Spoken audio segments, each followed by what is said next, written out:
Thank you very much, Akim and others. First of all, I wish to recognize the leadership of Korea in the area of green growth. I have a prepared speech, but after that very interesting discussion, I think it would be an injustice to go through that. So I want to raise a few questions here today, just to share a few thoughts with you. And please signal to me when my 10 minutes is up. I think we have a tendency, in spite of their wonderful framing of the question that Akim and the panelists did, speaking about the lofty aspirations and pointing out what needs to be done to address the environment, that we have a tendency to proselytize, to focus endlessly on the what and not how. And since we have business leaders, because it's business for the environment, I think it would be time well spent if we focus on trying to learn from the business leaders what will work in their interests to move everyone forward. Because Korea has said, me first. But I'm sure there are many companies that are saying here, why me first? I'd go second. Let someone else do the experimental work. Let them build the business case. Let them invest in the innovation. And since the UNFCCC has spoken about the transfer of technology, if they invest in the innovation with their private capital, then they would, at some point in time, the benefits would be socialized, so my company doesn't have to spend important resources at this point in time. I think these are very pertinent questions. We had the Copenhagen Accord is now the only game in town. And that is why my country is working with the Copenhagen Accord.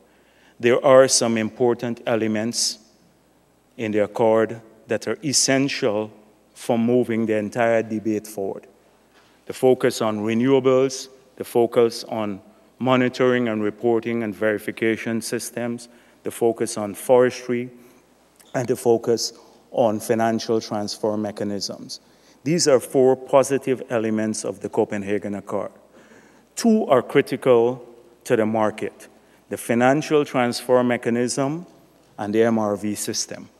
Very critical to any market development surrounding environmental products. But in spite of all of these positive features, the Copenhagen Accord was a disappointment. It said 2 degrees Celsius, we should limit global temperature increase above pre-industrial level to 2 degrees Celsius, but it did not, the commitments don't match the desire.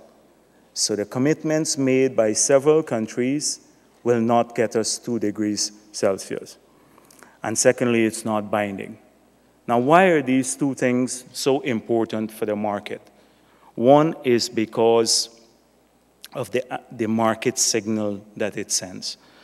First of all, in the absence of a binding agreement and in the absence of deep targets, there can be no offset for forest carbon, something that is vital to a country like mine. Secondly, in the absence of a binding agreement, a globally binding agreement, we are leaving this issue to national growth plans, to national policy. So again, the question comes up with investors in many parts of the world. I say a Korean investor or a Chinese investor or Japanese investor. Why, if we don't have a globally binding agreement, should I take the first step because the other country, an investor in another country, may not take that step? And I will become, in the short term at least, even if I'm convinced of the benefits of investing in the green economy in the long term. And I think everyone has demonstrated that there are real benefits in the long term. But in the short term, I have more to lose, and I answer not like me or the UN staff.